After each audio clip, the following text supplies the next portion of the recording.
دبے کے بارے میں مشہور سائنسدان کارل سیگن کے الفاظ کا خلاصہ کچھ یوں ہے: اگر کوئی اس نقطے کو کائنات کے کسی دور دراز گوشے سے دیکھے تو اسے اس نقطے میں کوئی دلچسپی نہیں ہوگی، لیکن ہمارے لیے یہ اور بات ہے۔ ذرا اس نقطے کو غور سے دیکھیں، یہاں ہمارا گھر ہے، یہاں ہم ہی ہیں۔ اس چھوٹے سے نقطے پر وہ انسان موجود ہے جس سے آپ محبت کرتے ہیں، ہر وہ شخص جسے آپ نے سن رکھا ہے، ہر وہ انسان جو کبھی زندہ تھا، اس نے اس نقطے پر اپنی زندگی بسر کی۔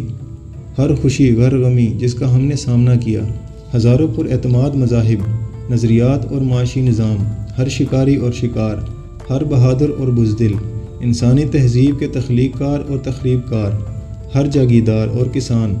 محبت میں پاگل ہر نوجوان جوڑا، ہر ماں باپ اور ہر بچہ، ہر معجد اور کھوجی، اخلاقیات کا ہر مبلغ، نظام سیاست کا ہر داغی اور کرپٹ سیاستدان، ہر سپر سٹار، ہر لیڈر، ہر نیکوکار اور ہر بدکار انسان نے اس بے رنگ دبے پر زندگی بسر کی۔ یہ تصویر